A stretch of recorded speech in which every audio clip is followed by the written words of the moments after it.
Entonces, vamos a empezar con lo que es cinética de las reacciones enzimáticas. Y para esto yo lo primero que te preguntaría es, ¿qué es un catalizador? ¿Qué hace un catalizador? Cuando te digo, este material es un catalizador de esta reacción, tú me dirías, entonces, un catalizador es, ¿qué?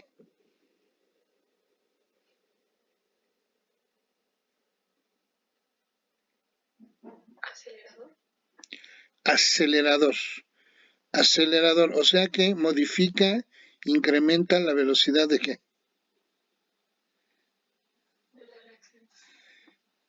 Modifica incrementando la velocidad de la reacción. Ahora, fíjate bien lo que yo te voy a comentar.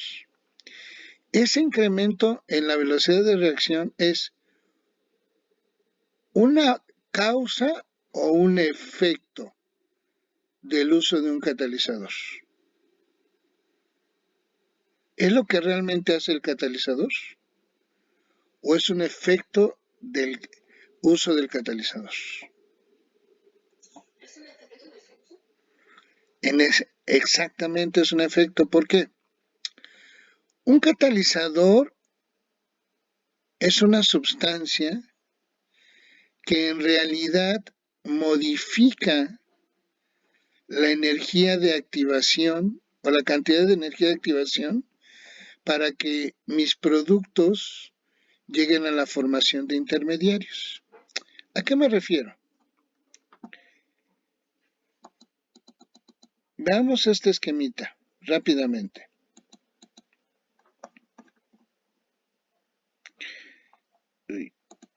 Ahí está. Vean, yo aquí tengo graficada la energía interna contra los diferentes estados o etapas o especies químicas de una reacción química. Imagínate que tengo mi reacción química alfa A más beta B, que me da gamma C más delta D. Y esta es mi reacción neta, donde yo veo reactivos para que se me generen mis productos. Pero en cualquier reacción química, biológica, sea enzimática o microbiana, cualquier reacción, como les he dicho, siempre se tiene que llegar a la formación de especies intermediarias. Estas especies intermediarias son especies químicas cuya energía interna es muy alta, muy grande. ¿Por qué? Los reactivos y los productos son especies químicas que se denominan estables, que bajo las condiciones en las que se encuentran, su vida media es muy grande, que puede ir desde minutos, horas, días, meses, semanas, meses, años, siglos, depende de qué especie química hables, pero son especies químicas estables, ¿sí?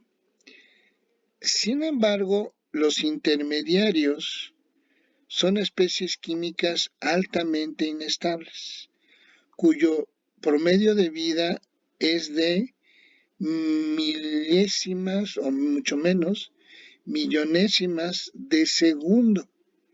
Prácticamente no podemos medirlas, pero existen y se forman. Para cualquier reacción siempre se va a tener que llegar a la formación de intermediarios. Estos intermediarios obviamente se forman a partir de los reactivos y es necesario llegar a estos estados de transición o intermediarios para poder pasar a los productos. Entonces, en esta gráfica que yo les muestro, vemos cuál es la energía interna de reactivos y cuál es la energía interna de productos. Partimos de una energía interna de reactivos, pero en los productos podemos llegar a niveles de energía interna de tres formas. Productos cuya energía interna sea mayor, productos cuya energía interna sea igual o productos cuya energía interna sea menor a la de los reactivos. Cuando se lleva la reacción química, nosotros generalmente aplicamos algún tipo de energía en forma de presión, de calor, de cambio de volumen, o sea, en forma de trabajo, pero casi siempre tenemos alguna acción sobre las especies químicas reactivas. Esa energía que aplicamos durante cualquier reacción, en forma de calor, trabajo, etcétera, energía lumínica, magnética, puede ser de muchas formas, esa energía me permite llevar a mis reactivos con un cierto nivel de energía a un estado de transición en donde tengo la formación de intermediarios y cuya energía interna es mayor. Ese incremento de energía, de la energía interna de reactivos a la energía interna de intermediarios, a esta energía, se le llama energía de activación. ¿Sí? Y es la energía que se necesita aplicar a los reactivos de una reacción química para que se alcance la formación de intermediarios. Ya una vez formados los intermediarios, se va a la formación de productos. Cuando tengo productos cuya energía interna es mayor que la energía interna de los reactivos, quiere decir que tomaron un poco de la energía que hay y son reacciones endotérmicas, cuyo delta H de reacción es positivo. Cuando la energía de activación, la energía interna de los productos es igual o similar a la energía interna de los reactivos, entonces esas reacciones generalmente son reacciones que se encuentran en el equilibrio, ¿sí? Y cuando las reacciones químicas me llevan a productos cuya energía interna es menor a la de los reactivos, entonces esas son reacciones que liberan energía y son reacciones exotérmicas, cuyo delta H de reacción es negativo.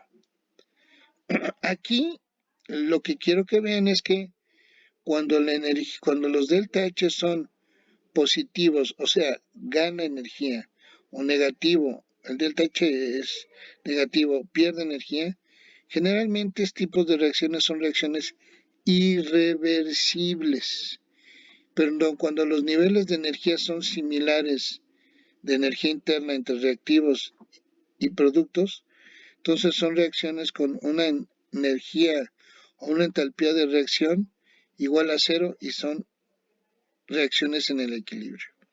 Pero lo importante de todo esto es entender la energía de activación, ¿sí? La energía de activación es, lo repito, la energía necesaria para que los reactivos alcancen el estado de transición a intermediarios. Aquí, en este esquema, les estoy mostrando qué sucede con la energía de activación cuando yo utilizo un catalizador. Cuando yo utilizo un catalizador, la energía de activación para poder pasar de reactivos intermediarios es mucho menor. Vean, la cantidad de energía de activación que necesito sin catalizador y con catalizador. Entonces, yo te vuelvo a preguntar, ¿qué hace un catalizador?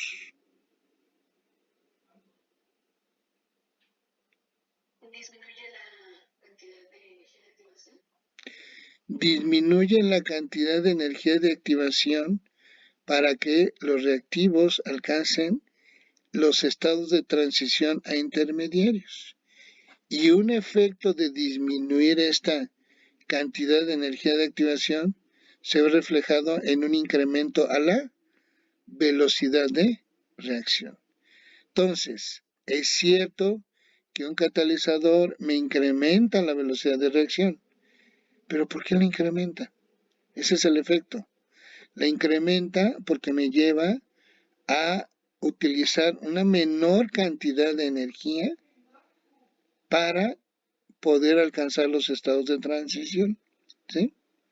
Por ejemplo, hay reacciones que se tienen que llevar a cabo a altas temperaturas y presiones, pero si tú metes un catalizador, entonces puedes disminuir la cantidad de calor y la cantidad de presión para que se lleve la misma reacción, ¿sí?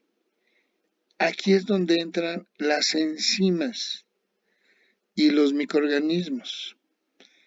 Cuando vimos reacciones químicas homogéneas, y aunque no hemos visto también en reacciones químicas heterogéneas, en ese tipo de reacciones los catalizadores pueden ser desde sustancias ácidas, alcalinas o álcalis o bases, o pueden ser metales, o pueden ser minerales, o una combinación de estos. Pero son sustancias inorgánicas, no biológicas.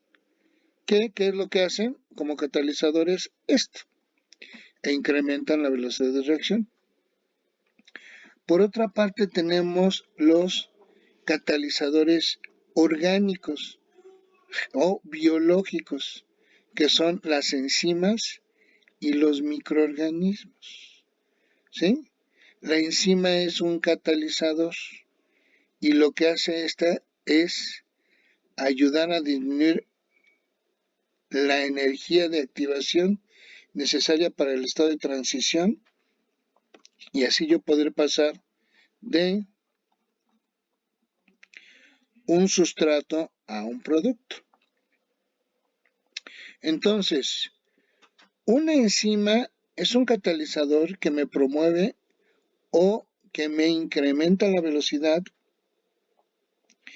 en el consumo de un sustrato para llevarse a cabo la formación de un producto, ¿sí? Esta es la reacción clásica mediada a través de una enzima. Sustrato hacia producto, ¿sí? Pero esta reacción, como muchas reacciones, necesita de un mecanismo de reacción. ¿Y por qué? Muy bien. Por ahí de los años 1810-1820, cuando vino el boom del estudio de la química orgánica en el mundo, se empezaron a aislar muchas sustancias que precipitaban en forma de cristales de diferentes órganos o de diferentes fuentes de plantas, animales y microorganismos. Bueno, estos no se consideran microorganismos como tal, pero sí se conocían muchas sustancias que cristalizaban y que eran orgánicas de muchos entes biológicos, sobre todo órganos o partes de seres vivos, el hígado, del torrente sanguíneo, de las bilis, de las plantas, etc. Y se dieron cuenta muchos científicos que estas sustancias cristalinas, en un principio pensaban que eran inorgánicas y después se dieron cuenta que eran sustancias orgánicas, mediaban y aceleraban muchas reacciones. Y se empezaron a estudiar y se les dieron el nombre de enzimas. Ya posteriormente vimos que se vio que las enzimas son en realidad proteínas con estructuras ternarias o cuaternarias que se han caracterizado por tener sitios específicos denominados sitios activos, en donde uno o varios de los aminoácidos que conforman esta proteína se encuentran asociados con cofactores. Estos cofactores generalmente son metales: zinc, manganeso, hierro, cobre,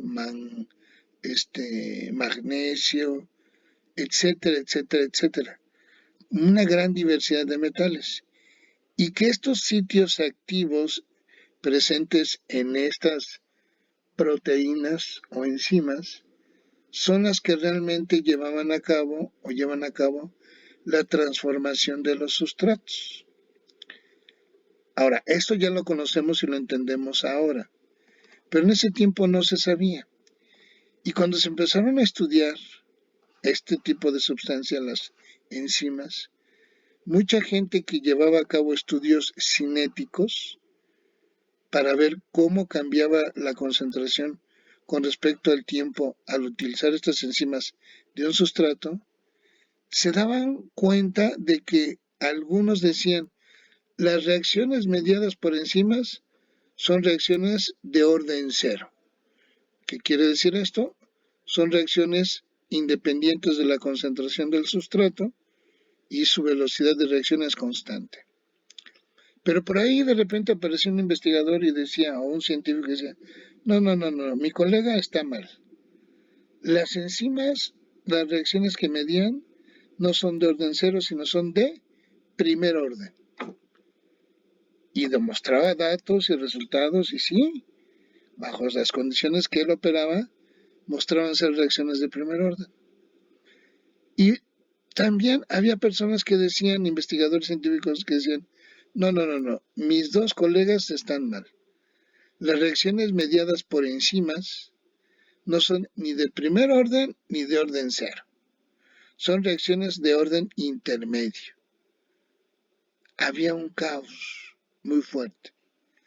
Hasta que llegaron dos personas, que fueron Maud Menten y Leonor Michaelis. El primero hombre alemán, la segunda Maude Menten, mujer canadiense, y alrededor de 1800, finales de los 800, principios de los 1900, finales del siglo XIX y principios del siglo XX, hicieron un estudio muy preciso de diferentes enzimas y encontraron resultados que cambiaron para siempre lo que era el entender de cómo mediaba una reacción biológica una enzima, y lo publicaron en su libro denominado Die Kinetik der Inverwirkung Biochem, Z. Está obviamente en alemán, ¿verdad? Yo no sé alemán.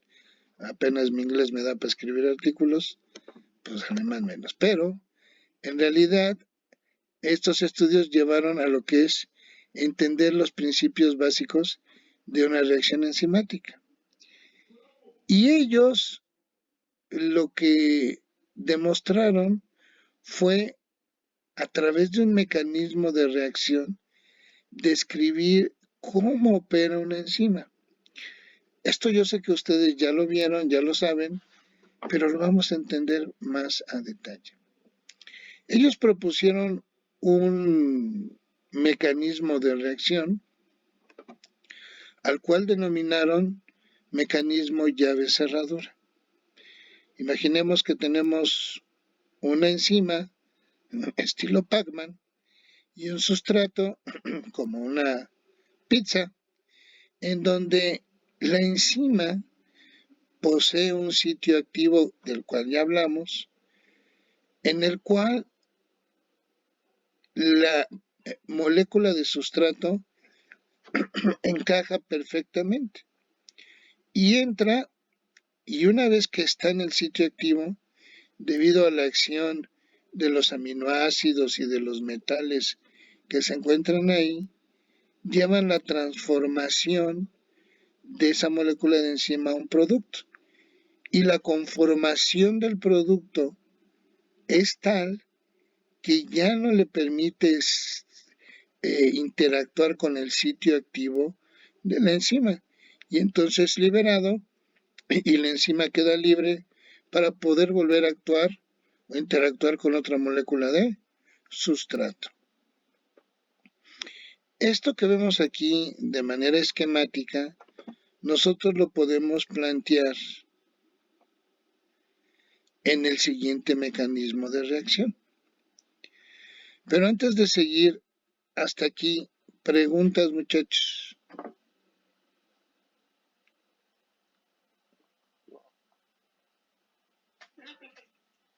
¿No? Perfecto. Bueno, entonces, este esquema que está aquí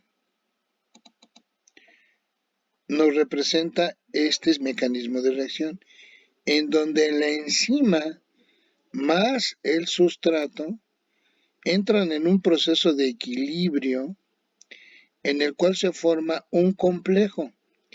Este complejo es el intermediario, ¿sí? El intermediario de la reacción, y se forma un complejo enzima-sustrato. Una vez formado el complejo enzima-sustrato, se lleva a cabo la transformación en el sitio activo del sustrato para formarnos el producto y liberar la enzima. ¿Sí? Este esquema aquí lo vemos de esta manera, pero lo podríamos sumar y al sumarlo llegar a esta parte. ¿Sí? ¿Cómo? Imagínense, aquí tenemos este equilibrio. ¿Sí? Déjenme ver si lo puedo desagrupar. No. Bueno, y no me quiero salir de aquí. Lo podemos escribir como 3 reacciones. ¿Sí? La primera, enzima más sustrato. Ah, ya sé cómo lo voy a hacer.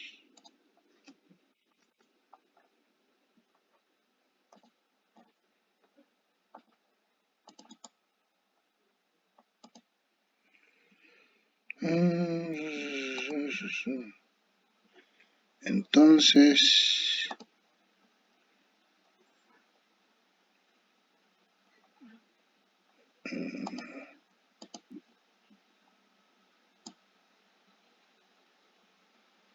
es que la quiero recortar. Ah, ya sé cómo lo voy a hacer. ¿No?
El mecanismo lo podemos ver así.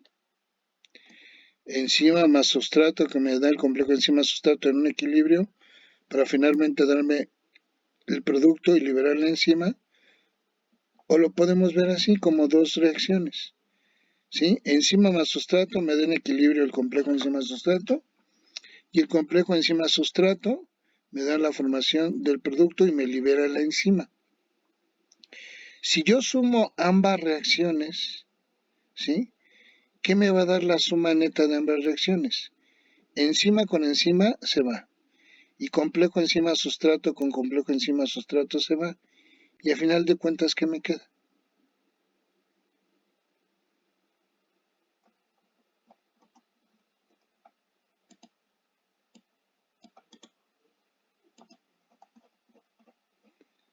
Me queda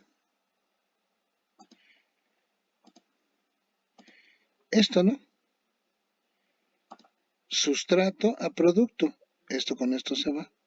Entonces, esto viéndolo de esta manera, o viéndolo uy, así, es un mecanismo de reacción.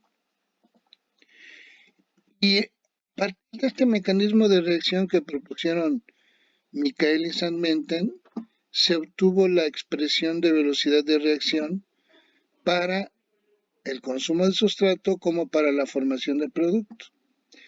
Muy bien, nosotros ya vimos cómo a partir de las expresiones, perdón, a partir de los mecanismos de reacción, podemos obtener una expresión de velocidad. ¿Qué es lo que hicieron Michaelis y Menten? Propusieron una expresión de velocidad para el sustrato, para el producto, para el complejo enzima sustrato y yo podría hablar de una velocidad, una expresión de velocidad de la enzima.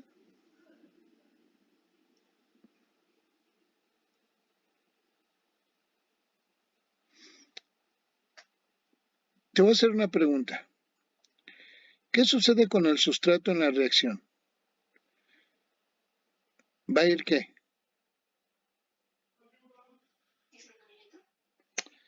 Va a ir disminuyendo, desapareciendo, consumiéndose.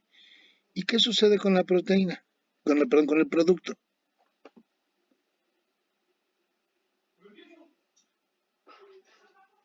Va aumentando. Entonces, hay un cambio en la concentración del sustrato y del producto con respecto al tiempo. ¿Y qué sucede con la concentración de enzima? Se mantiene constante. Por definición, las especies químicas de una reacción, si son reactivos, se consumen, desaparecen, si son productos, se generan, se producen. Entonces, ¿qué es la enzima? ¿Es una especie química de la reacción?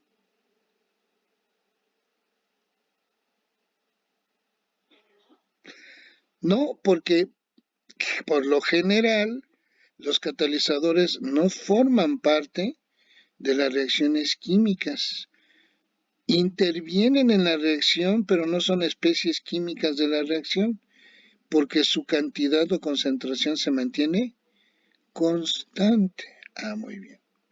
Entonces, yo podría proponer una expresión de velocidad de reacción para el sustrato, para el complejo enzima-sustrato y para el producto, pero no puedo plantear una ecuación de velocidad para la enzima. Muy bien. Entonces, pensándolo de esta manera, Michaelis y Menten, déjenme lo voy a copiar, en base al mecanismo de reacción que aquí tenemos, propusieron expresiones de velocidad y dijeron, la velocidad de formación de producto que es igual, de acuerdo a la ley de acción de masas, es igual a K3 por la concentración de ¿quién?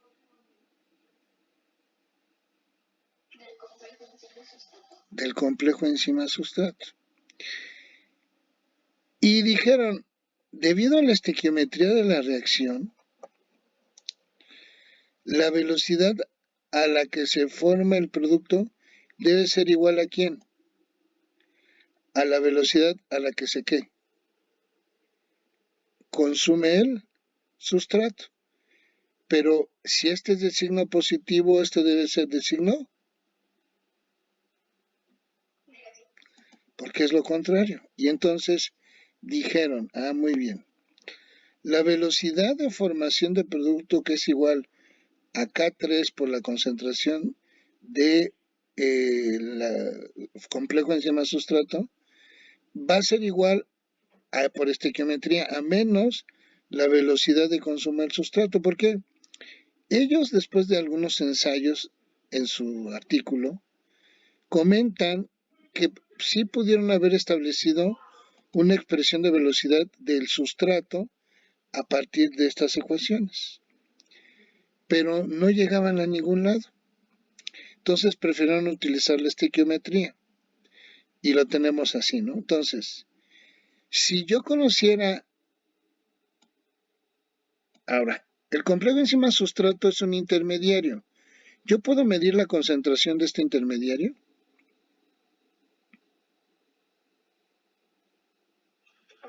No.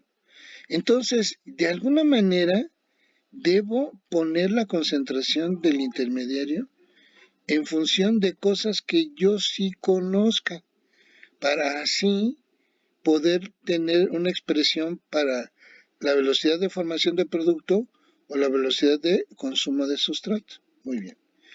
Prosiguiendo con esto, ya que tenían una expresión de velocidad para producto sustrato, fueron con determinar la expresión de velocidad de quién? Del complejo enzima sustrato. Y la velocidad de reacción del complejo enzima sustrato, ¿a qué es igual? Fíjense bien, tiene dos salidas, menos K2 menos K3 por la concentración del complejo enzima sustrato. Este término, con el signo menos, nos da estas dos flechitas, algo que ya hemos mucho. Y se alimenta a través de ¿quién? De K1 y se forma a través de la concentración que hay de la enzima libre más el que da por el sustrato. Y entonces esta es la expresión de velocidad de ¿quién? Del complejo enzima sustrato. Estas son las expresiones de velocidad para producto y sustrato, que es la misma, ¿sí? Pero faltaba algo. Y aquí es donde entra el concepto muy, muy importante. Es cierto, la enzima, su cantidad se encuentra constante, no cambia. Su concentración, el número de moléculas no cambia, porque estas no desaparecen ni se forman. Pero la enzima yo la puedo encontrar de dos maneras. ¿Cuáles son esas dos maneras en que yo puedo encontrar la enzima? La enzima, de acuerdo a este mecanismo, ¿cómo va a estar? Aquí, ¿cómo está? ¿Libre o acomplejada? Aquí, ¿cómo está? Libre. ¿Y aquí, cómo está? Igual, ¿está? Libre. ¿Y aquí, cómo se encuentra?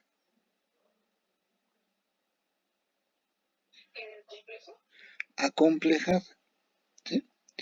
Entonces, ellos se dieron cuenta de esto y dijeron, la cantidad total de enzima o la concentración total de enzima va a ser igual a las dos formas en que va a estar la enzima. Voy a tener la enzima o libre o la voy a tener acomplejada. ¿Y cómo está eso? Vean esto, ahorita vamos a seguir con esto. Vean esta esquemita que está aquí.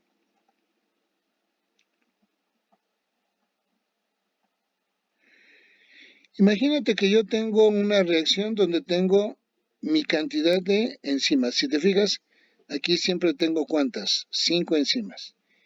Y en un tiempo inicial tengo casi puro ¿qué? Sustrato. Como hay una gran cantidad de sustrato al inicio de la reacción, ¿cómo se va a encontrar toda la enzima? ¿En estado libre o complejado? ¿Libre? No. Cuando tengo puro sustrato, una alta concentración de sustrato, hay tanto sustrato que las enzimas todas se encuentran como complejadas o saturadas. ¿Por qué? Porque apenas agarran una y hay otra, o sea, están así como loquitas. Pero a medida que pasa el tiempo y va aumentando la concentración de producto y disminuyendo la concentración de sustrato, entonces ya empiezo a tener menos enzimas que saturadas y empiezo a tener enzimas que libres. Y cuando ya prácticamente la mayoría del sustrato, casi todo el sustrato, se convirtió en producto y ya no tiene las enzimas con quien interactuar, voy a tener la mayor cantidad de enzima. ¿De qué manera?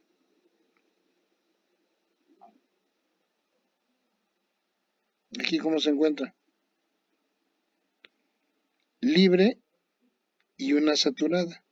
Vean, alta concentración de sustrato, prácticamente todas las enzimas se encuentran saturadas. Ahí hay una relación entre sustrato, producto, todavía hay una buena concentración de sustrato. Tengo varias moléculas de las enzimas saturadas, pero ya tengo enzimas libres. Y cuando ya casi no tengo nada de sustrato, la mayoría de mis enzimas se encuentran libres y una que otra se encuentra saturada, ¿sí?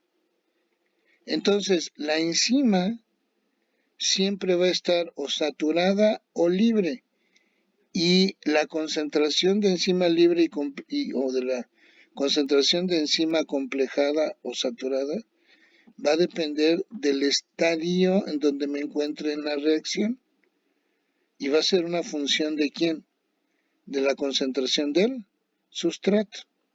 ¿Sí lo ven? ¿Sí se entiende, muchachos? Sí, profesor. Muy bien. Entonces, en base a eso, ellos dijeron, perfecto.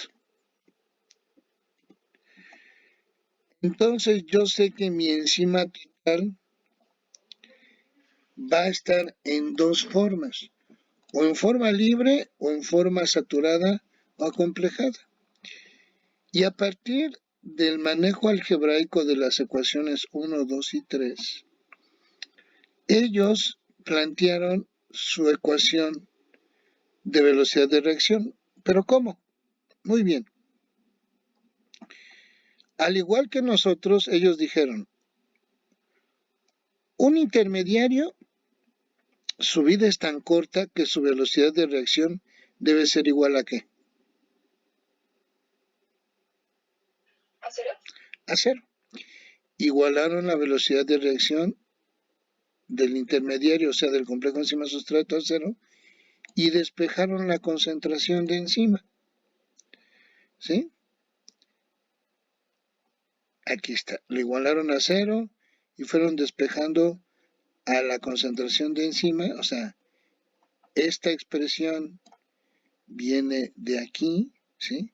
Igualas esto a cero, esto pasa con signos negativos y con signos negativos se va, y entonces, ahora sí, me queda esto, y ya termino despejando a la concentración de enzima de aquí, y puedo escribir esto, que la concentración de enzima es igual a K2 más K3 entre K1 por el cociente del complejo enzima-sustrato entre la concentración de sustrato.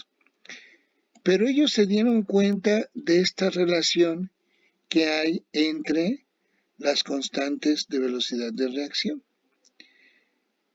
Hicieron el siguiente análisis. Dijeron, a ver, ¿qué relaciones tienen todas estas constantes en el mecanismo de reacción? Fíjate bien lo que te voy a decir. De estas dos etapas, esta y esta, ¿cuál es la etapa que controla la reacción enzimática? La primera etapa de la formación del complejo enzima-sustrato o la segunda etapa que ya es la formación del producto y liberación de la enzima. ¿Cuál de esas dos etapas controla a la reacción enzimática?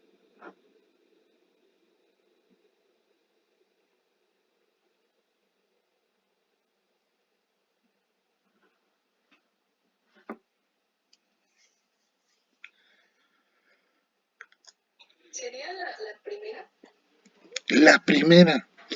¿Por qué? Porque la primera te está diciendo que se establece un equilibrio y y ya la formación del producto depende de que se forme el complejo enzima-sustrato.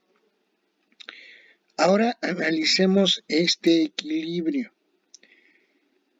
La reacción que va hacia la derecha entre la reacción que va hacia la izquierda. ¿Sí?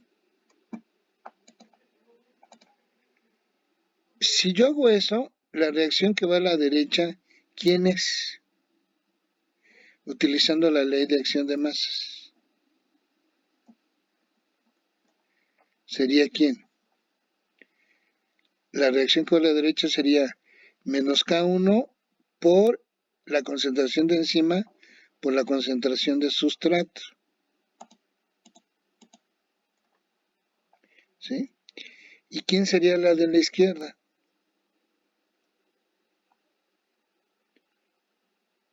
Sería menos K2. Por la concentración del complejo enzima-sustrato. ¿Sí? Entonces, aquí están compitiendo ¿cuántas velocidades? Dos. Está compitiendo K1 contra K2. Si K1 es muy grande, ¿qué sucede preferentemente? ¿Cuál de las dos situaciones suceden preferentemente? Si K1 es mucho mayor que K2. Que se forme el complejo enzima-sustrato o que la enzima y el sustrato, o que la enzima se encuentre libre sin actuar sobre el sustrato. Que se forme el complejo enzima-sustrato. Así es. Y si K1 es menor que K2, ¿qué sucede preferentemente? Si K1 es menor que K2, preferentemente va a estar la enzima libre sin interactuar con el sustrato. Entonces, la afinidad que hay de la enzima por el sustrato, ¿de qué constante depende? ¿De K1? De K1. Y para nuestra fortuna en la naturaleza, estos valores de K1 con respecto a K2 suelen ser enormes, o sea, K1 llega a ser al menos entre millones, cientos de millones, mayor que K2, bueno, al menos miles, cien miles, millones de veces mayor K1 que K2. Dependiendo qué tan grande sea K1 con respecto a K2, es la afinidad de la enzima por el sustrato y es su capacidad para formar el complejo enzima-sustrato. Pero entonces aquí yo tengo un equilibrio.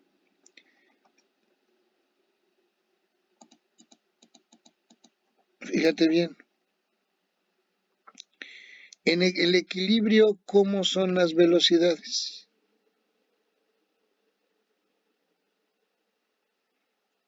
Iguales. Y esto sería igual a esto. Signo menos con signo menos se van. Y me quedaría K1 entre E por S igual a K2 entre el complejo enzima-sustrato. ¿Sí? Si yo igualo esto con esto y dejo solas a las constantes y solos a los productos, tengo esto. Y cuando tengo concentración de productos entre concentración de reactivos, ¿qué se me forma? ¿De qué estoy hablando en un equilibrio? ¿De la qué? De la constante de equilibrio.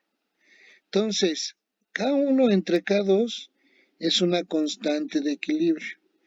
Y yo lo que estoy buscando es que esta constante de equilibrio tenga valores muy grandes o pequeñitos.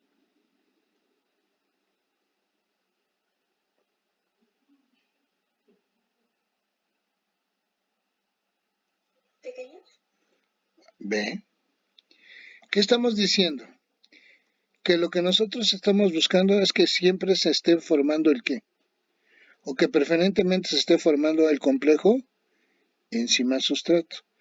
Para lo cual necesitamos que los valores de K1 con respecto a K2 sean muy grandes. O sea, siempre estamos buscando que K1 sea mucho mayor que K2.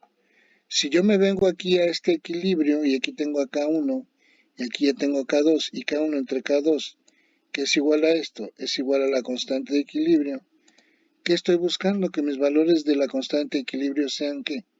¿Muy grandes o muy pequeños?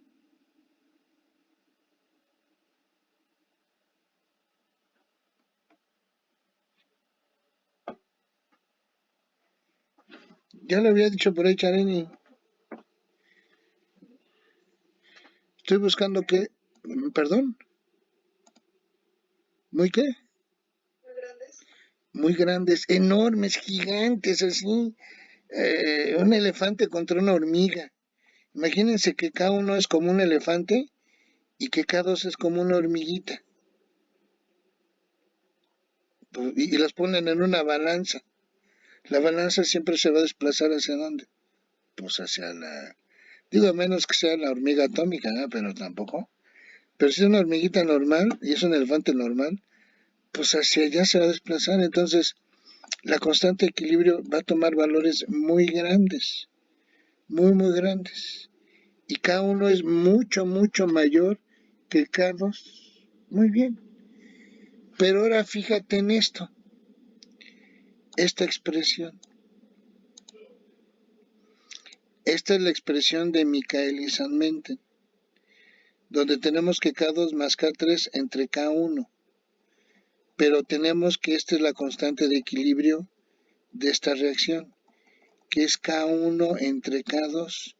Y yo busco que la constante de equilibrio sea muy grande. Si yo reescribo esta ecuación en términos de esta, lo que voy a obtener es esto. ¿Sí? Esto es lo mismo que aquí. ¿Y qué ves aquí? Este es el inverso de quién? De la constante de equilibrio. Pero dijimos que la constante de equilibrio tiene valores que muy grandes, ¿no? Entonces, este número que está aquí, ¿cómo tiene que ser? Pequeño. Muy pequeño. Y como K1 es mucho mayor también que K3, este número, o sea, fíjense, si yo pongo en orden, K1 es mucho mayor que K2, pero K2 a su vez es mayor que K3. Entonces, este número prácticamente es que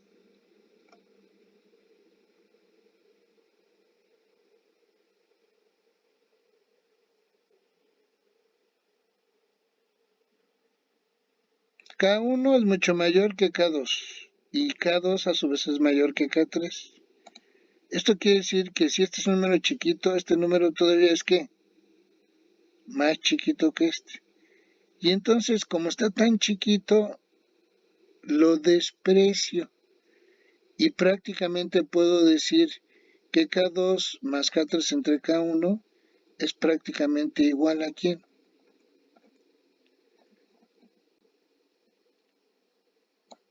Puedo prácticamente decir que esto es igual a esto. Así. Porque esto se hace muy chiquito. Y al inverso de la constante de equilibrio, Michaelis-Menten la llamaron, ¿cómo creen?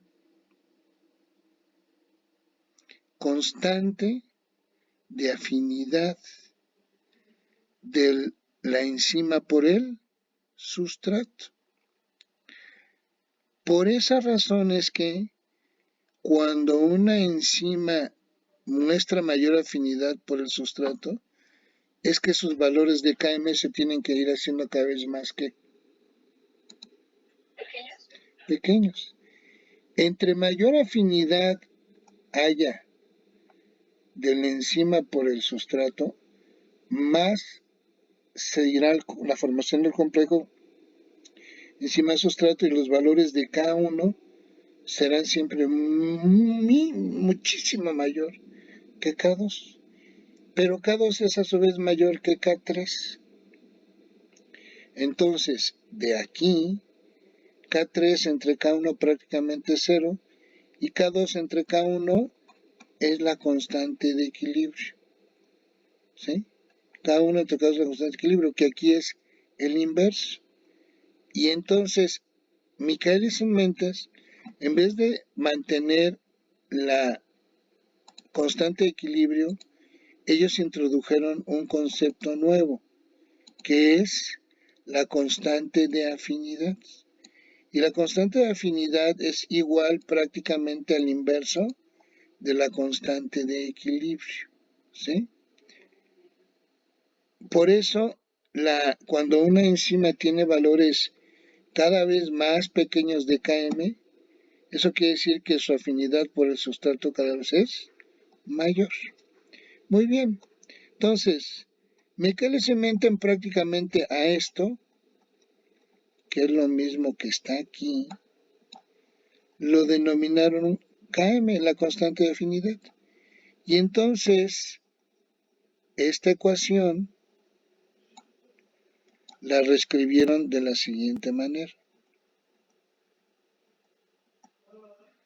Así. Donde la concentración de enzima es igual a la constante de afinidad de la enzima por el sustrato por la concentración del complejo enzima-sustrato entre la concentración del sustrato. Y esta ecuación de la enzima la sustituyeron en la ecuación de la enzima total, aquí. O sea, aquí donde está E, sustituyeron esa ecuación y obtuvieron lo siguiente. Esto.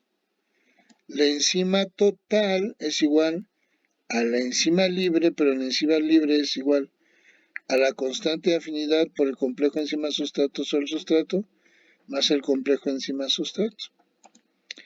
Y de aquí nada más hay que hacer álgebra.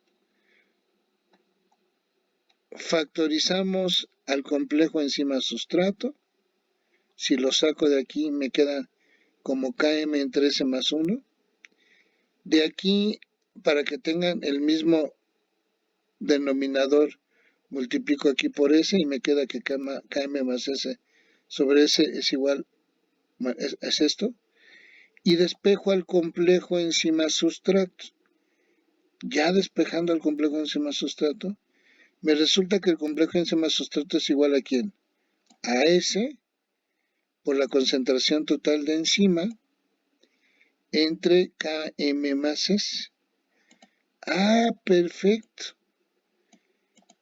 Yo puedo medir la concentración de sustrato experimentalmente. ¿No? ¿Cómo que no puedo medir la concentración de sustrato? Sí la puedo medir experimentalmente, ¿no? La concentración de sustrato. Esto es medible. La cantidad de enzima, ¿quién determina la cantidad de enzima que voy a utilizar? Pues yo, ¿no? Entonces este también es un valor que yo conozco.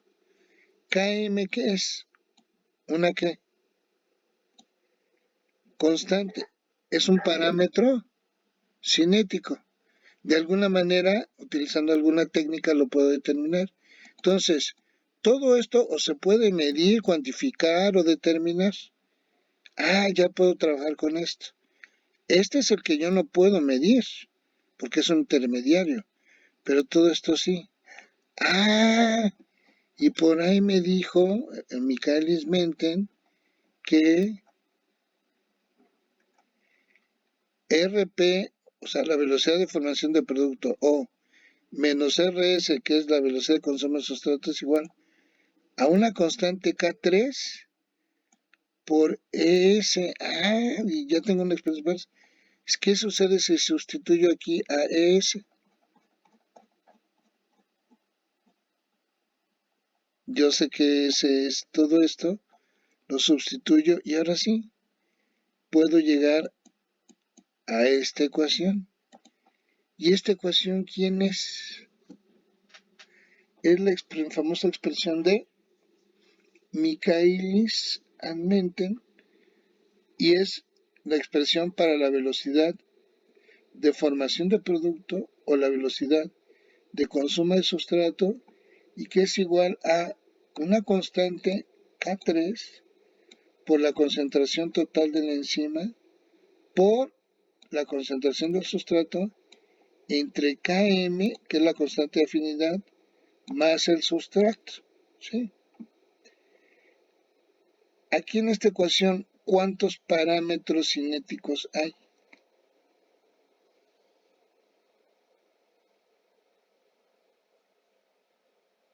¿Serían 3? ¿Sí? ¿Y quiénes? La velocidad de sustrato, K3 y la K. La velocidad de sustrato, no. Esta es la velocidad. Parámetros aquí. ¿Quiénes son? Ya me dijiste dos. K3, KM. Exacto, es la cantidad de enzima total. ¿Por qué? ¿K3 de qué depende?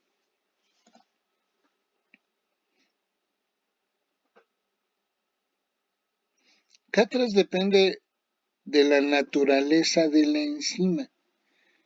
¿Cómo que la naturaleza de la enzima? Imagínate que tengo una enzima de un hongo que me rompe, me hidroliza un polisacárido. Y tengo la enzima de un chango, de un simio, del hígado de un simio, que también me hidroliza el mismo polisacárido. ¿Tú crees que la enzima hidrolítica del hongo y del simio tenga los mismos valores de K3? No. ¿Por qué? Pues por su carga genética, no sé. Pero la conformación, tipo de proteína, estructura, todo eso, con que tenga algunos cambios ligeros en su conformación, aunque haga lo mismo, pues no va a tener la misma eficiencia, valor, capacidad, lo que sea. Y entonces el valor de K3 depende de la naturaleza de la enzima y de otros aspectos como pueden ser el pH, la temperatura, etc.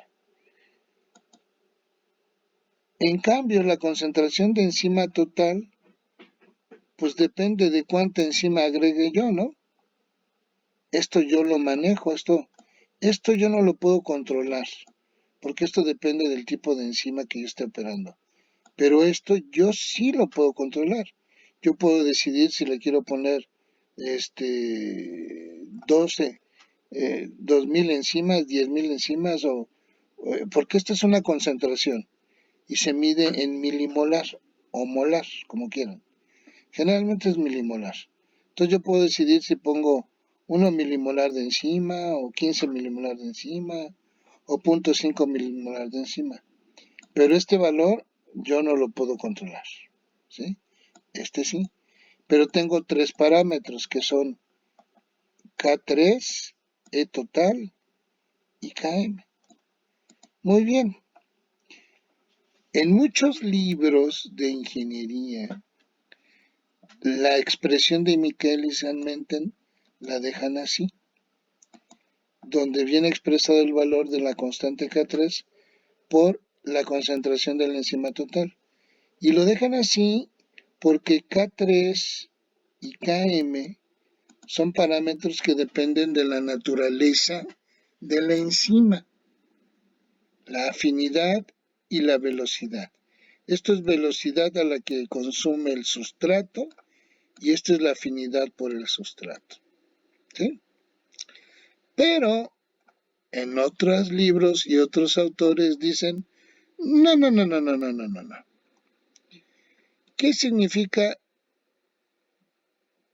K3 por la concentración de enzima total? ¿Qué significa? Y ellos dicen, imagínate que estamos en esta situación. Estamos aquí.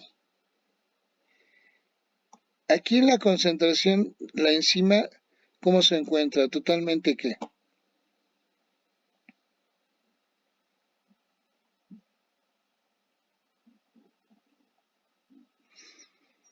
En un tiempo igual a cero, donde tenemos la más alta concentración de sustrato, la enzima siempre se va a encontrar como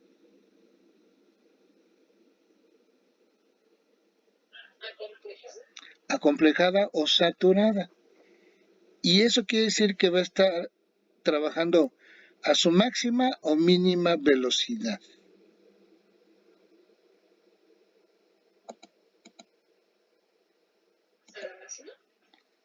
A la máxima velocidad. A medida que se va acabando el sustrato, como ya no tiene nada y hay enzima libre, pues flojas enzimas libres ya no trabajan y entonces la velocidad a la que se consume el sustrato va disminuyendo hasta que llega un momento en que, pues si ya no hay sustrato o hay bajas concentraciones de sustrato, voy a tener mucha enzima libre que no va a estar operando y aquí va a ser la menor velocidad de reacción. Entonces, aquí está trabajando a su máxima velocidad y de aquí para acá va disminuyendo la velocidad. K3 me representa la máxima velocidad por la cantidad de enzima total saturada. Entonces, el producto de K3 por E total se le denomina Rmax. Y Rmax es la máxima velocidad de consumo del sustrato. Pero este valor de Rmax cambia con solamente cambiar yo qué.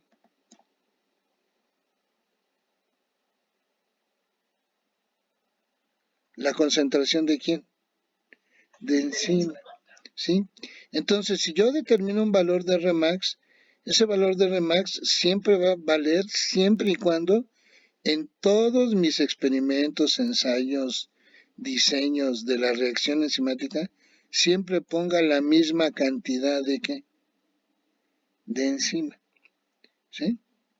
Por eso muchos libros, mucha gente lo critica y dice, la mejor forma de expresar la ecuación de Michaelis-Menten, y es más, en su artículo de Michaelis-Menten, viene expresada así.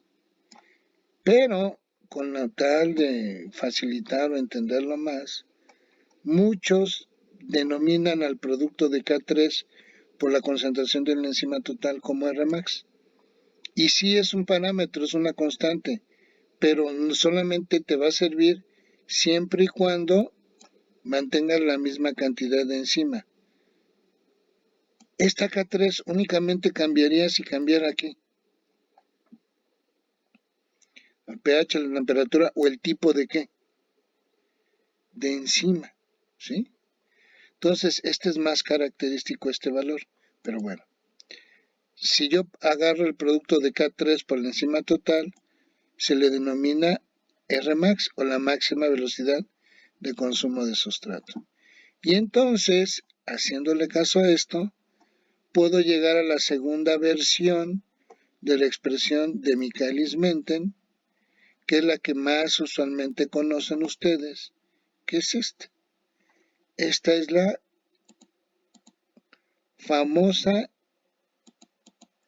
famosísima ecuación de velocidad de reacción de Michaelis and Menten.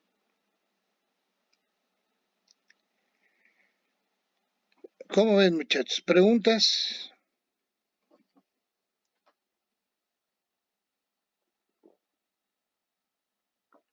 Profe, entonces, K3 no podría cambiar con la enzima, o sea, ese es independiente.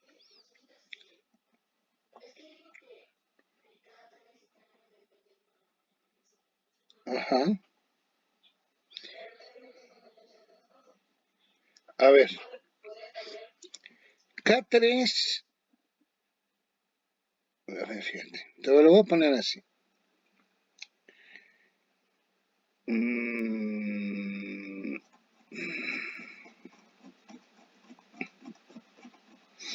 Ve tú encima.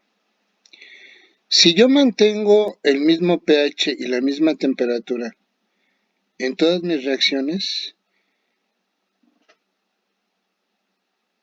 el valor de K3 y de Km, si utilizo la misma enzima, siempre va a ser ¿qué? Igual, el mismo. Pero si yo utilizando ese mismo pH, temperatura y la misma enzima, únicamente cambio la concentración de la enzima, ¿cambia el valor de K3 y de Km? No, pero sí cambia el valor de ¿quién? De Rmax, porque Rmax depende, además de todo lo anterior, de cuánta enzima yo meta o coloque, ¿sí? Entonces, los realmente parámetros cinéticos de la ecuación de Michaelis-Menten, los que realmente son sus parámetros cinéticos, son la constante de velocidad K3 y la constante de afinidad Km, porque estos dependen de la naturaleza de la enzima. Una enzima también, su forma de actuar depende de su entorno. Hay enzimas que si les vas cambiando el pH, ya no actúan de la misma manera, o si les vas cambiando la temperatura, ya no actúan de la misma manera. Yo no sé si ustedes en biocatálisis vieron que todas las enzimas y los microorganismos tienen algo que se llama temperatura óptima y pH óptimo.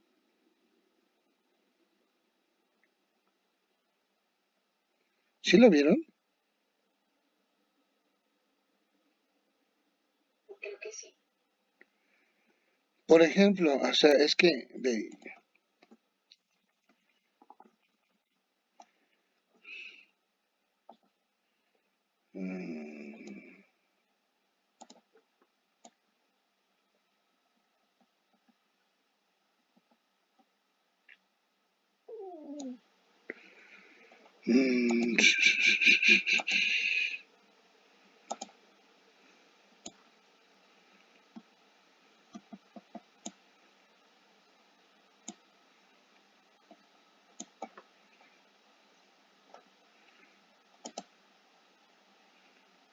aquí me van a disculpar mi chuecura, ¿no?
Y yo tengo una reacción y voy catalizando la velocidad de reacción para una enzima, hay rangos donde esa enzima alcanza el máximo de velocidad de reacción, ¿sí? Y a ese valor que en el alcohol alcanza el máximo valor de velocidad o de la velocidad de reacción de pH o temperatura, bueno, aquí se supone que están graficando pH o temperatura, pero son gráficas independientes, ¿verdad? O es pH o es temperatura. Y entonces,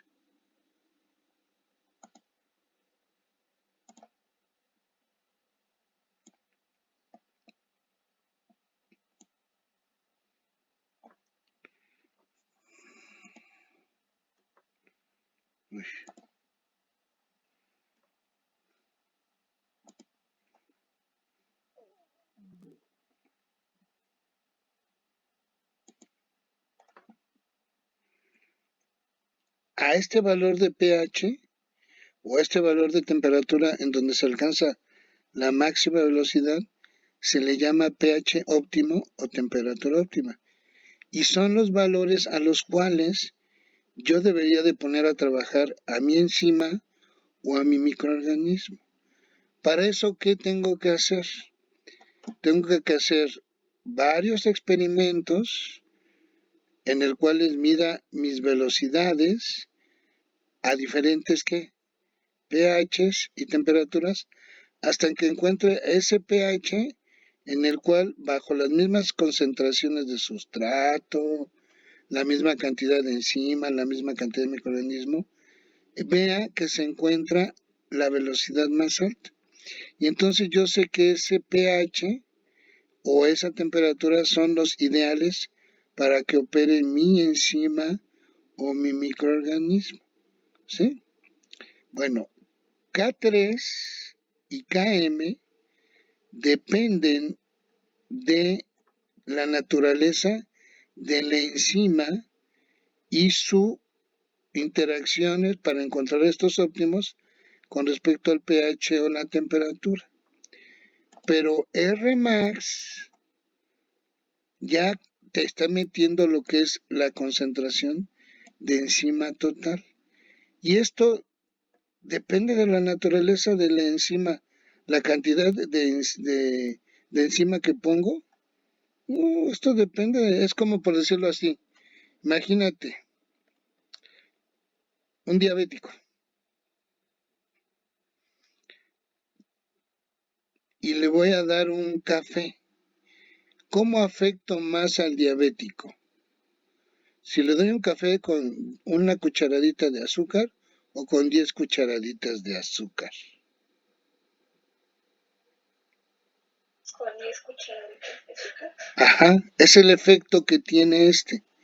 Pero ¿a poco la naturaleza diabética del diabético depende de la cantidad de azúcar que le dé? El diabético es diabético, ¿por qué? Porque ya es diabético. Pero yo puedo incrementar o afectar más su diabetes si le doy más azúcar. Yo puedo afectar más la velocidad si pongo más o menos encima, ¿sí? Por eso a algunos les gusta manejar más este concepto de Remax, pero a algunos, sobre todo los que son más ingenieros, les gusta manejar este concepto. Ahorita porque yo no me quiero salir de aquí, pero si me da tiempo, al final me salgo y por ahí tengo el artículo de Michaelis and Menten y se los voy a mostrar para que vean cómo ellos prefieren expresarlo de esta manera que es la manera clásica en la que todos conocemos la expresión de Michaelis and Menten, pero las dos son correctas. Lo único que debes de tener en mente es que este parámetro involucra dos cosas, acá 3 y la enzima total. Y ya cuando tengas en mente eso, no, ya con eso es suficiente. Pero bueno, en fin. Ahora,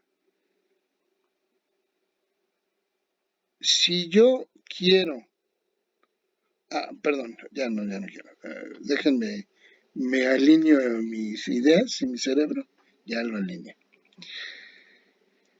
Si se acuerdan, les dije al principio que mucha gente que empezó a investigar a las en velocidades mediadas por enzimas, había mucha incertidumbre porque mucha gente decía, oye, las reacciones enzimáticas son de orden cero, no, son de primer orden, no, son hiperbólicas. Bueno, gracias al trabajo que hicieron Michaelis y Menten, lograron explicar por qué esa incertidumbre en el comportamiento de las reacciones enzimáticas en función a la cantidad o a la concentración de sustrato que se maneja. Si yo grafico la velocidad de reacción contra la concentración de sustrato para un dado valor de Rmax y Km, yo voy a obtener una gráfica de este tipo, ¿sí? Esta es una gráfica que se construye a partir de la ecuación de Michaelis-Menten, donde la velocidad de reacción o la velocidad de consumo del sustrato en función del sustrato nos da esta función. Esta es una función hiperbólica. Pero en esta función hiperbólica podemos encontrar tres regiones.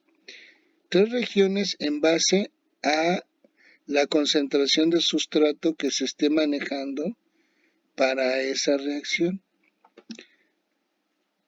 ¿Qué significa esto? Cuando yo tengo altas concentraciones de sustrato, las reacciones enzimáticas tienden a comportarse como si fueran de orden cero. Aquí sí puedes ver más o menos la velocidad de reacción es constante y cercana a ¿quién? A Rmax. Como esta es una función hiperbólica, Rmax es un valor límite al cual nunca va a poder sobrepasar mi hipérbola, jamás, pero es un valor tope. Entonces, a altas concentraciones de sustrato, toda la enzima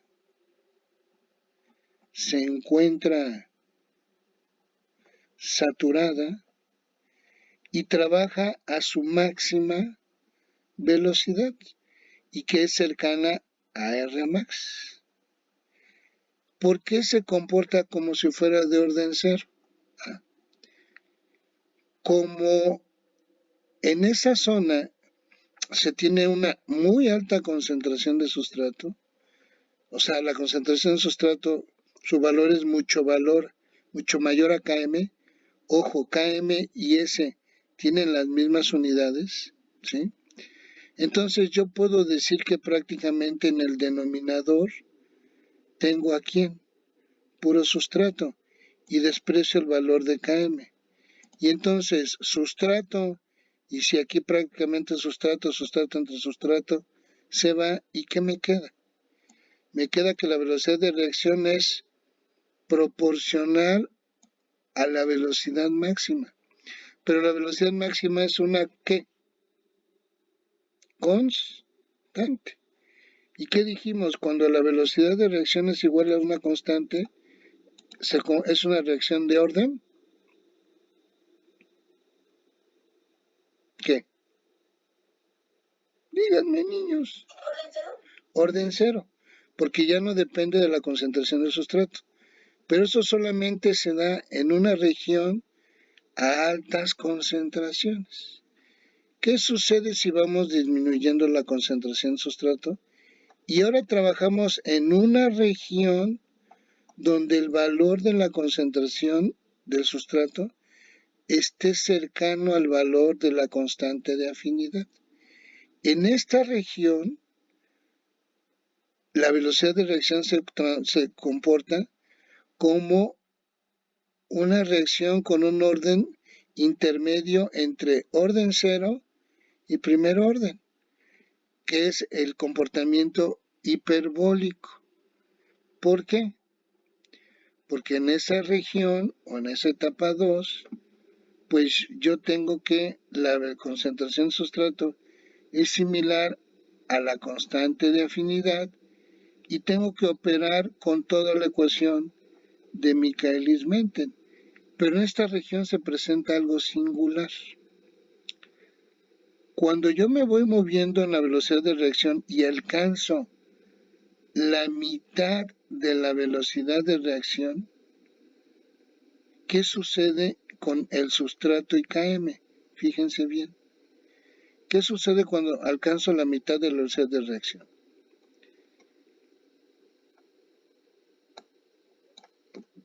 Yo sé que esta es la expresión de Michaelis-Menten.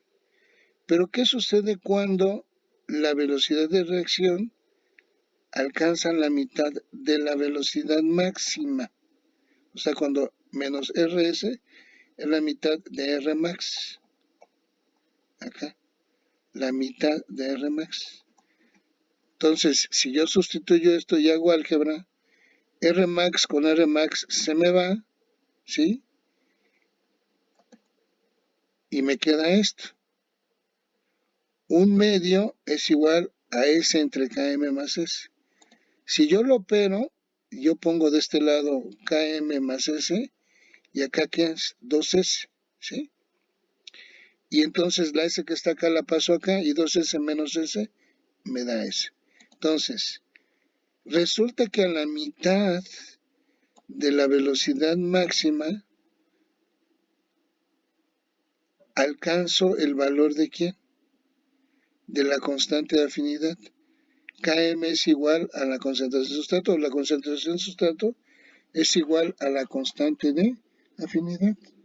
Recuerden, la constante de afinidad y S, la concentración de sustrato, tienen las mismas unidades, ¿sí? Pero lo importante aparte de eso es que en esta región, donde Km es proporcional a la concentración de sustrato, se comporta de manera hiperbólica. Y cuando estoy por debajo de los valores de la constante de afinidad, o sea, en el caso en el que ahora el sustrato es mucho menor que Km, cuanto más pequeño sea el sustrato, la concentración con respecto a Km, esto tiende a comportarse como si fuera una reacción de primer orden. ¿Por qué? Ahora estoy en el caso en donde la concentración de sustrato es mucho menor que la constante de afinidad. Ahora entonces en el denominador, como Km es mucho más grande que S, prácticamente esta desaparece y puedo tener aquí únicamente a Km, ¿sí? Me deshago de esta porque está muy chiquita. Y Rmax entre Km, pues ambas son constantes. Entonces Rmax entre Km me da una constante multiplicada por la concentración de sustrato. Y si te pongo esto, K por S, es como si fuera una reacción de ¿qué orden?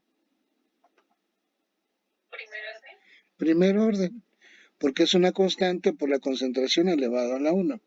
Sin olvidar que esta constante en realidad es Rmax por Km. Entonces, a muy bajas concentraciones de sustrato, o sea, concentraciones de sustrato menores a la constante de afinidad, puedo decir que mi reacción enzimática se comportará como una reacción de primer orden. A concentraciones muy altas de sustrato, cuyo valor de sustrato sea mucho mayor a la Km, te puedo asegurar que mi reacción enzimática se va a comportar como una reacción de orden 0. Y en una región donde los valores de la concentración de sustrato y de Km son más o menos similares, entonces se va a comportar como una reacción con un comportamiento hiperbólico, que algunos lo ven como si fuera un orden de reacción intermediario entre 0 y 1. ¿Sí? Muy bien. Ya entendimos la naturaleza de las enzimas. ¿Cómo actúan las enzimas? ¿Qué son las enzimas? ¿Cómo son biocatalizadores que disminuyen la energía de activación, reflejándose en incrementos en la velocidad? Y cómo a través del mecanismo de reacción de llave cerradura nos da su expresión de velocidad y a través de ella pues caracterizar una reacción enzimática. Pero ahora ya tengo mi ecuación de Michaelis-Menten, que es esta. Si yo quiero caracterizarla, ¿qué tengo que hacer? ¿Qué significa caracterizar mi reacción, mi ecuación? Caracterizar mi enzima a través de la ecuación de Michaelis-Menten. ¿Qué significa? ¿Qué es lo que tengo que hacer?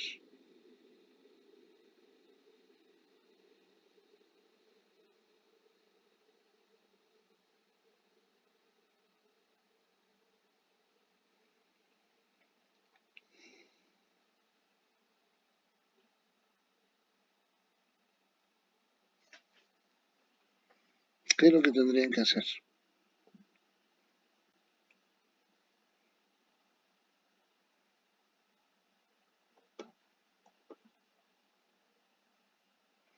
Para caracterizarla.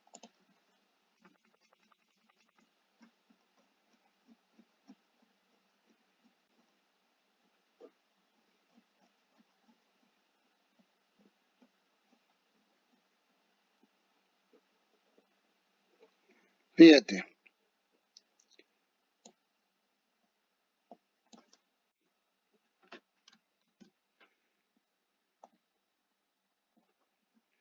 vamos a construir esta gráfica.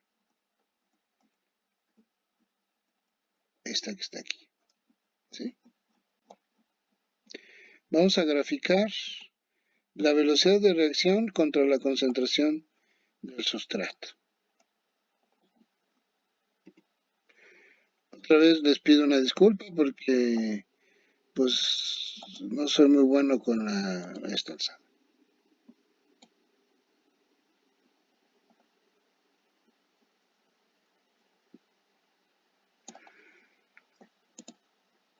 Y esta que te pongo aquí es una reacción enzimática al mismo pH, temperatura de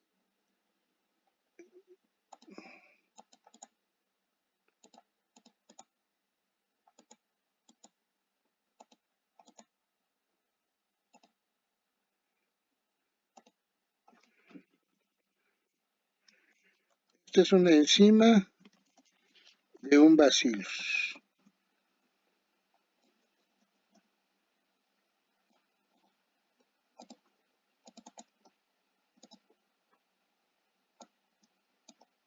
Y estas enzimas me promueven la reacción DS a...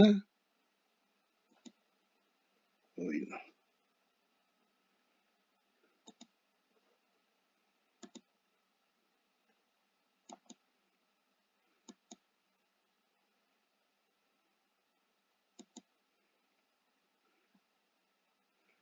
Bueno.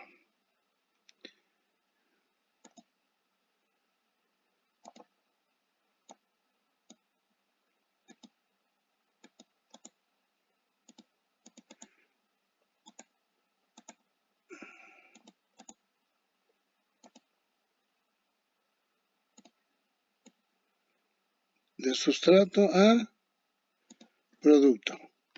Me hacen la misma reacción. Esta es la enzima de bacillus.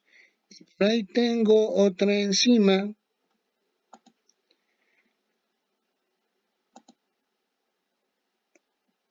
que me hace esto.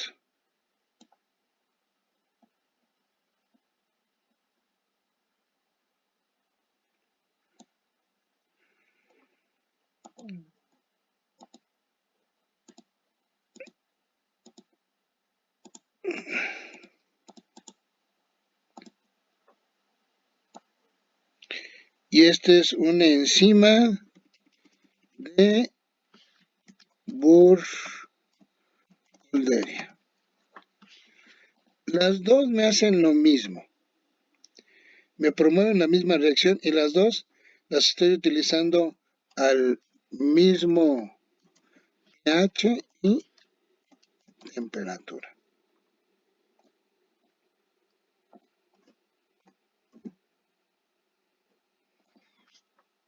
La reacción de sustrato a producto al mismo pH, temperatura, a y todavía me pueden decir mismo pH, temperatura y concentración de enzima. Utilizan la misma concentración de enzima de Bacillus, de Burkholderia, la misma temperatura, el mismo pH y obtengo esto. ¿Cuál enzima es mejor? ¿Con cuál te quedarías? Con la que está en rojo. ¿Con la que está en rojo? ¿Por qué? Porque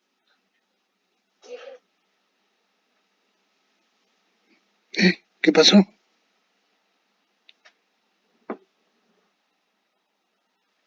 Yareli, perdón, se me trabó.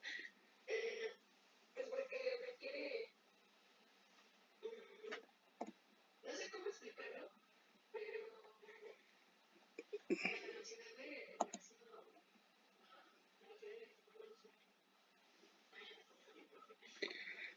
a ver, ve. A medida que esta curva se va pegando más hacia acá, quiere decir que el valor de Km se va haciendo más que pequeño, ¿sí? El hecho que las curvas se vayan pegando para acá, se está diciendo que el valor de Km se está haciendo más pequeño. ¿Y yo qué busco en una enzima? ¿Valores grandes o pequeños de Km? Pequeños. Porque entre más pequeño sea el valor de Km, me está diciendo que tiene mayor afinidad por el sustrato, ¿sí? Y entre más alta esté, quiere decir que su velocidad de reacción máxima es mayor. Tengo estos dos parámetros, Km y Rmax. Entre más vaya para arriba, más veloz es la enzima. Entre más se pegue hacia el eje de acá, más afines hacia el sustrato. Yo te pregunto de aquí, ¿cuál de las dos enzimas es más afín por el sustrato? ¿La de Burkholderia o la de Bacillus?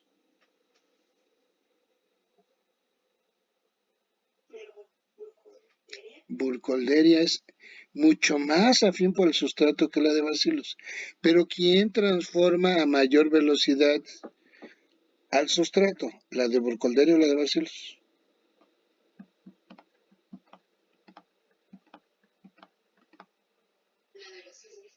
La de Bacillus. ¿Con cuál te quedas?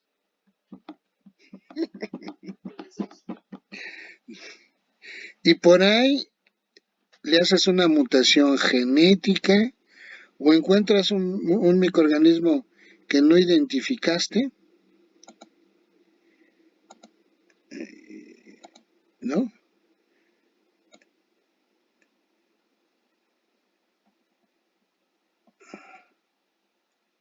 Ay, no, perdón. Bueno, sí me entiendes, ¿no? Me quería el derecho. No, bueno, déjenme lo vuelvo a hacer porque si no.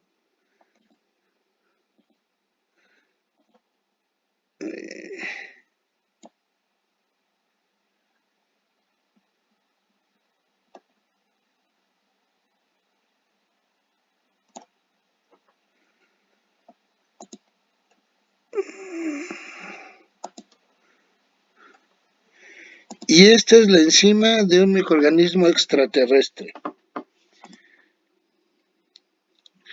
¿Con cuál te quedas?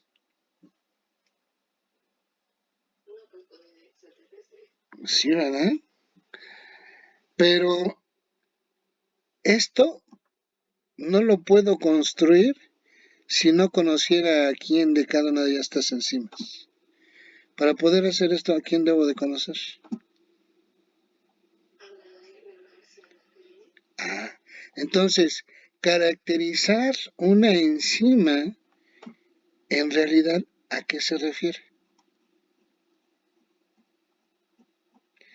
Caracterizar una enzima se refiere a determinar los valores de sus parámetros cinéticos, que es encontrar su valor de Rmax y su valor de Km. Entonces, uno de los objetivos, si no es que el principal objetivo en la cinética enzimática, es tener metodologías que me permitan determinar los valores de los parámetros cinéticos que son Rmax y Km. Si yo conozco Rmax y conozco la concentración de enzima total que utilizo, pues puedo encontrar fácilmente el valor de K3, ¿no? Ahí donde está. De K3, ¿sí?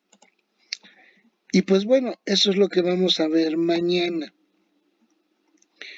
Mañana vamos a ver que existen dos métodos para poder determinar los parámetros cinéticos Rmax y Km. Uno se denomina el método diferencial y el otro se denomina el método integral. Y mañana vamos a empezar a resolver un problema que les voy a subir el problema, una hoja de Excel con el problema que es el que vamos a ir resolviendo. Pero después de ver la metodología que implica cada uno de esos métodos. Fin.